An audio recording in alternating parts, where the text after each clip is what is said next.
somebody said, "Oh, I hope you die of cancer," right? So I just went, if you're going to abuse me, at least put some fucking effort into it. Is it now a conscious effort for you to be yourself in front of camera, or is it still just as natural? I'm the same person. Yeah. I can't be anything else. This is me. This is just me. I just didn't want to break June's heart by saying, June, I've got us into 35 grand's worth of debt here. I'd be lost without her. She's everything to me.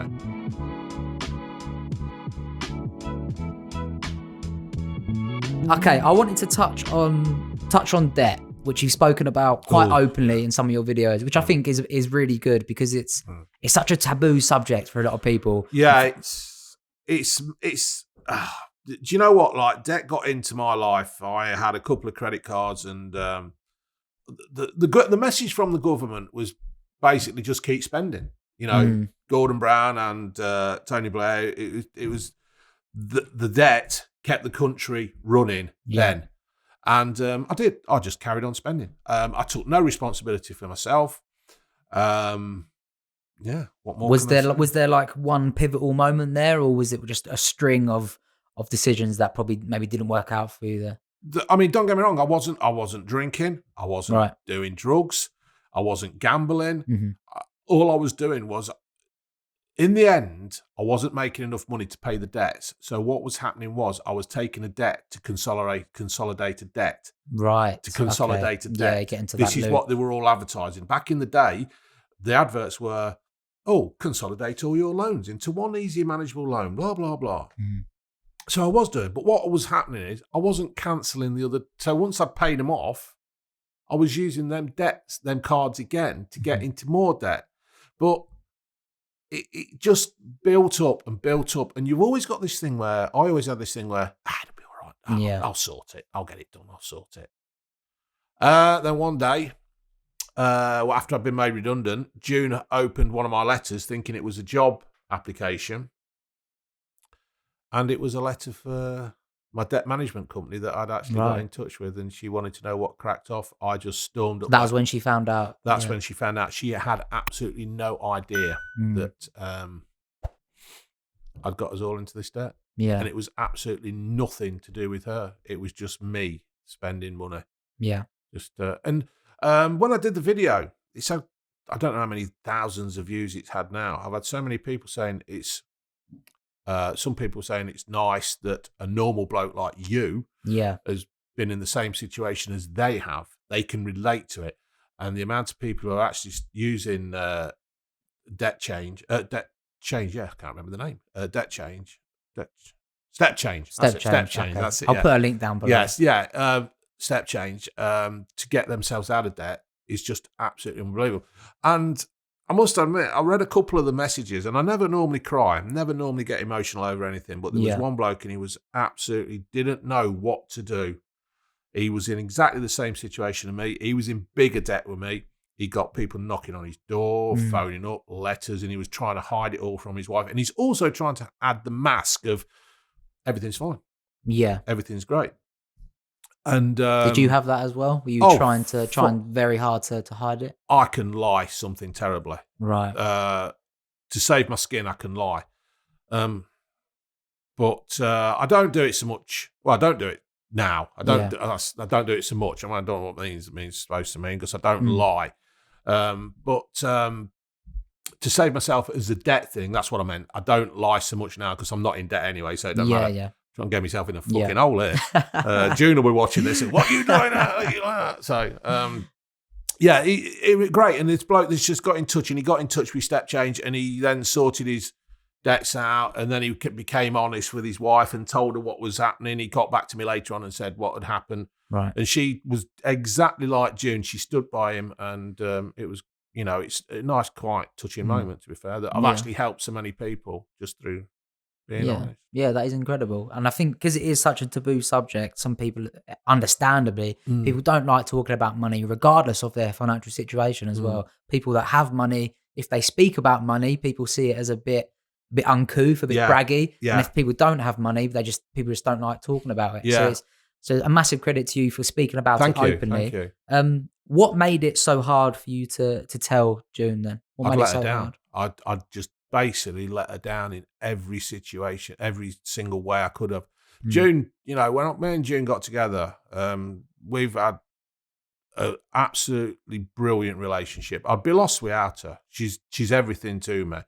And I've nearly lost her a couple of times through this stupidity button that I must have in my head.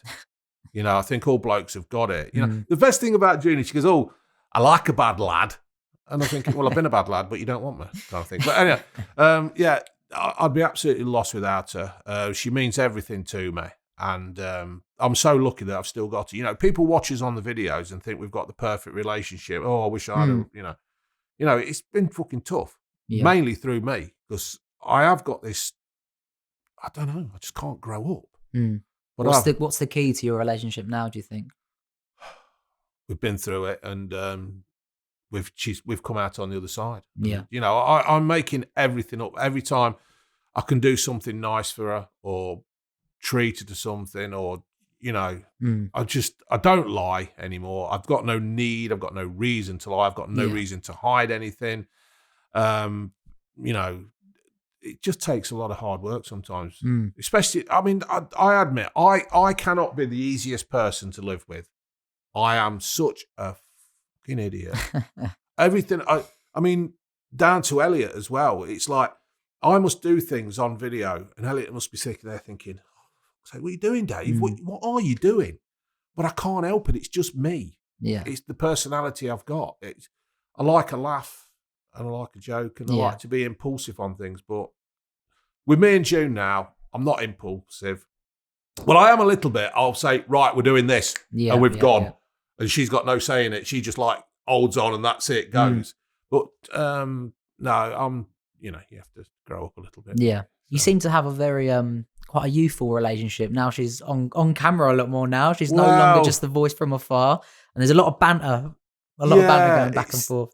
It is good, because when I started out on YouTube, I never actually imagined it would be this. I'd have thought a 50-year-old man doing YouTube, hitting 100K in 2.5 years. Yeah. What's going on? So when I just did YouTube, I just wanted to do it as a bit of fun. And you were saying, I'm not having nothing to do with this, nothing, no, I'm not doing this. And anyway, then she started to be the voice in the background. And then one day she just came on camera. Yeah. We follow a few people in America called Dutch Creek Cabin and Bobblehead Homestead. And we just like their simple way down a life. So we watched them. And anyway, she came on the camera just to say hello to Drew, Dutch Creek Cabin. And that's how it started. Class. So do you think, going back to the debt part of that quickly, do you think that was sort of just a general lack of ability to open up and discuss struggles as a whole? Now in your relationship, is it quite open? Is your communication a lot better? Oh yes. Yeah, we're a lot more that's nothing to do with June, that's just me. Yeah. That's just how I was. It's something a lot of men struggle with though. Yeah. I have got this attitude where I'm a 6'6", I'm 21 odd stone. For want of a better phrase, I manned up. Yeah. But I didn't man up because I just kept it all to myself. Yeah. I would say to man up, if you've got a problem, talk about it. Don't just keep bottling it up, because it just gets worse. So, it was lack of communication back in them days. I just didn't want to break June's heart by saying, June, I've got us into 35 grand's worth of debt here.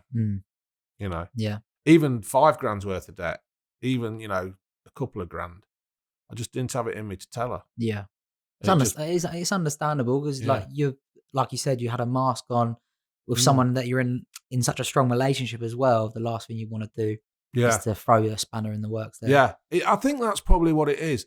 You've done wrong, but you can't admit you've done wrong to that person, because I must admit, I was terrified of losing her. There is one person in the world that can hurt me. It's her. Yeah. And I don't like it, because she's got this power over me, but I'd made the decision to go. I asked her out. I asked her to marry. I didn't ask her to marry me. I told her she would marry me. I didn't want her to say no. Nice. That's not male dominance thing. That was just, that's how it is. She could have said no at the altar, cost me a fortune. But see, actually, most of the wedding were built on the debt as well. But that's wow. Well, yeah, because I just did things. Because Yeah, what had actually happened is my mother died, and I inherited some of the money from her house. Right. But what you don't realise is every time you dip in that money, it goes. It's like a bowl of sugar. If you drink 20 cups of tea a day, there's not going to be a lot of sugar left. Yeah. And that's how I was with my inheritance. Yeah. I should have paid my mortgage off, but I didn't. I went out and bought a 4-litre Explorer. Yeah, that's a bit unnecessary, isn't it? I wanted a Range Rover, and I couldn't afford one, so I had an Explorer.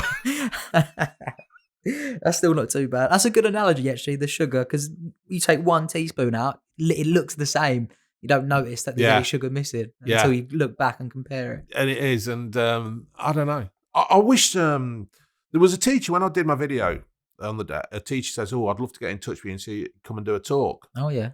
What, in a school? Yeah. Yeah. Nobody did it. But you see, this is the problem as well. There is no, well, there wasn't when I was at school, there was no being taught how to manage your finances. Yeah, yeah. You know what I mean? I know it sounds simple. You earn £200, you put £100 for your mortgage and your meals, then you have to have a strategy of what to do. You need to put some money away for savings in case the car breaks down. If you need to do this, you need to do that. But there's none of that at school. They're too busy wrapping kids up at school and telling them everything will be fine when it ain't. Life isn't fucking fine. Life's fucking hard work out there. And you've got all these lecturers and teachers telling you that everything's all great. It ain't. It ain't great out there. Kids are coming out of school and they're expecting to get jobs of 9 to 5, finishing early on a Friday, and you're on 35 grand a year. It ain't going to happen. You have to start at the bottom. You have to learn your way. People say to me, "You've inspired me to do a YouTube channel." Well, why have I inspired you to do a YouTube channel?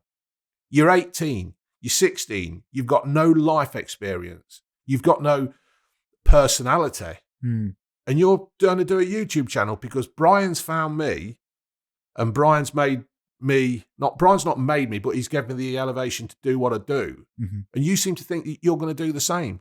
You fucking ain't. Yeah. You have got to go out. My YouTube channel is my life. And that is my life. I do YouTube channel. I will tell you a story of something that's happened in my life. I will tie a football story into a beef burger.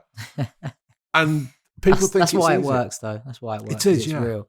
But I think like the idea and the whole concept of being a YouTuber is seen as a valid career choice for a lot of young people now. I don't think they realise how hard that really is. Well, you know how hard it is. Yeah, exactly. I try not to focus on the metrics of it and that sort of thing. I try to focus on this conversation because and you'll get the break. Yeah. Oh, I fucking hope so. Yeah. But because in years to come, if this doesn't work out, I still have these conversations to remember, and they still shape the person you are. Yeah. Whereas I'm not going to be thinking, "Oh, that video got fucking loads of views." That won't matter to me. Yeah.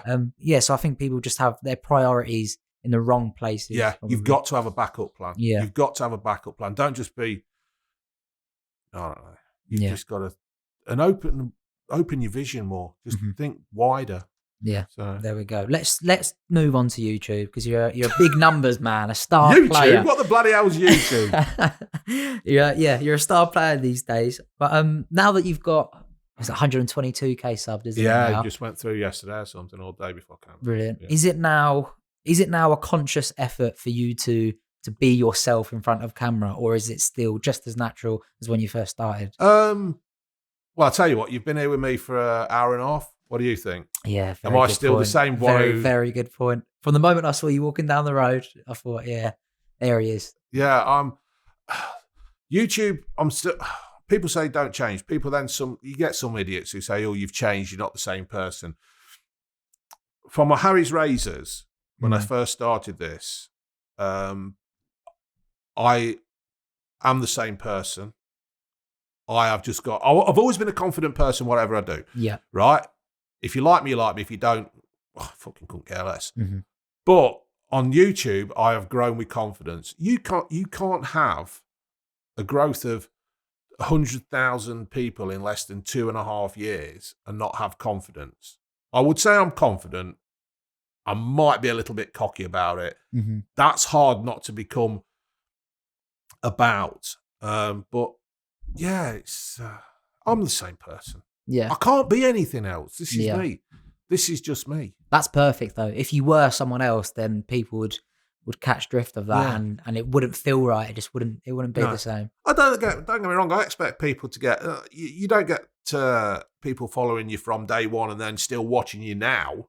It's Yeah. people get bored of you. You can only watch so much Friends. You can only watch so much EastEnders, and you can only Yeah, watch. of course, You know what I mean? yeah. You get bored of it. Yeah. So I don't expect every time I release a video to get 122,000 views because it ain't going to happen. Mm-hmm. The rise that you've had it's been quick and it's been powerful as well. You've done some really cool shit now, like being on Drew Geordie's podcast, on the Kickoff, Jack Mate's podcast, giving Jamie Vardy his Player of the Month award, which I mean that's incredible, really, when you think about it. But what has been the standout moment for you? I would say my debt video. Mm. My debt video has touched so many people. I know we've just been talking about it. I'm surprised by that, even though it is such a big thing. I thought maybe you would have said like one of the opportunities that it's led you to. But that's brilliant. That is great. Well, this is it. I mean, don't get me wrong. I'm proud of my Jamie Vardy thing. The Jamie Vardy thing never nearly happened. Yeah. I remember Elliot said saying, he just went through my spam and found it there accidentally, and like it was all a bit of a mad race at the end. So I've got to Elliot for that. But I think the video of that 35,000. Also, the ones where me and June do we did a bereavement one because June lost a mum. right? She was fucking careless of her, weren't it? Brilliant. That joke. Found her behind the back of the settee. June's mum died, and June was so close to her mum. It was, ridiculous. It was like, the Princess Diana interview when she said there were 3 people in the marriage. Well, that's how it was with us. Yeah. Wherever we went on holiday, June's mum come and all that kind of thing. We did a bereavement one, and we were quite proud of that one. That helped a lot of people as well. Mm-hmm. So yeah, a lot of people struggle with that, so they like hearing other people's experiences. Has it ever led to any form of negativity in your life? There's a lot of people, quite understandably, I'd say, especially maybe younger creators, they stress a lot about this video didn't do as well as the last one, and then there's some comments from people on like football Twitter, for example, is just a horrible place. Yeah. But have you been affected by anything like that, or have you always been able to keep your priorities right, keep your eyes on the prize? Well, if people do want to do YouTube, right, 1, don't worry about subscribers. 2, don't worry about views. Don't keep waking up in the morning and having a look. I've only got 2 extra. Don't do that, because that just makes you go mad. Well, not that I've ever done it, so I don't know, but I've never done it. What was the question? Has it led to any negativity? Negativity. I've had some negativity. I never used to want to block, right? I always had this thing that I never, ever wanted to block because I'm a big fan of freedom of speech. Mm-hmm. But if you've got constructive criticism, I'll take it on the chin. I will take it around, twirl it around in my little brain, and then probably dismiss it anyway. Yeah.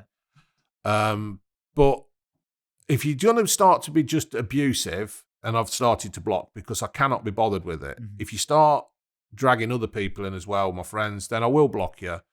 I've had the odd case where somebody said, "Oh, I hope you die of cancer," right? So I just went, if you're going to abuse me, at least put some fucking effort into it. And they've never come back to me. Mm-hmm. And that, that's the way it is. That's how some people get the little kicks. And if they're having a go at me, then they're not upsetting anybody else. Fair enough. So you got thick skin in that. Oh, regard. God. I've hung around with people called Tim Watson, Ian Hunter, right? And they would rip you to bits. If you can't survive in that, they would. And so the lads I've hung around with have made me thick skinned. So, yeah. Is there an end goal with YouTube, or is it enjoy the process, see where it takes you? I haven't got an end goal as such. I'll just keep doing this. We've got some plans coming up soon, me and June, about what we're going to, we just want to do different things. Yeah. We might not be doing so many videos day after day after day. But no, I've not got no end goal. I'm just going to enjoy this as much as I can. And that's what I'd suggest to everybody in life. Just go and enjoy your life. Do what you do. And just, that should be it. That's the best way to go, I think. Yeah, rather than focusing on that. Yeah. Okay, before we round this off, I always finish this podcast now with some long ball questions. So no more ticker-tacker. These are going to be, I just want to get your honest opinion on these. Okay. What is happiness to you? Probably June at the moment, and Ginge. The family's always been important to you? No, the family hasn't always been important to me. Not whether, because like when we mum and dad and that, I've always been, I don't know. Family's not, I'm not this like family and everybody's all that together. But now I have got my own little family. Yeah, it's, they're the ones, Although I could quite easily shove Gingy's head in the microwave sometimes because she's a complete fucking nightmare. What about on the other end of the spectrum? What makes you sad? I'll tell you what's making me sad at the moment, this current climate of the COVID thing, and I think with the inability of politicians to actually get a grasp of what is happening and what the effect they are having on people's lives through the decisions they're making. I don't particularly trust any of them. I think they're all just a complete waste of time. I think they're all in it for themselves. I mean, that Chris Vallant's come out and he's got 600,000 shares in that GKS, isn't it? GlaxoSmith or whatever there. I'm not sure, actually. Yeah. I'm not sure. Yeah, well, it was in the paper the other day. And I have just got, the politicians of today just make me sad. Blue van man for Prime Minister, maybe? Do you know what? People keep saying that to me. Do they? Yeah. And you look like you thought about it. Do you know, I've always enjoyed politics. Through my life in politics, right? The first time I really took interest in politics was when Margaret Thatcher won the election in 79, right? I can remember the strikes in the late 70s because of the power cuts and my mum and dad always arguing over money. So I took an interest then. And then as the politicians have come and gone through Thatcher, Major, Blair, Brown, I can't really remember. They're all fucking useless now. My life has not changed one bit, right? We are all just plodding along. Granted, I've got a house and I've got my car and I've got my van. That's all been paid through hard work. That's got fuck all to do with politicians telling me what I can do. Nothing changes. We all go to work. We all still pay the same tax. We've all got people who dislike people. We've all got people who love people and all that. Nothing's changed. Absolutely nothing has changed from 1979 when I took a first interest. They're all a bunch of idiots. What about yourself are you most proud of? I'm proud of the fact that what I've achieved in my life is all through my own hard work. Yeah. I know I've mentioned my house and the car and the van. It's all, we've done that.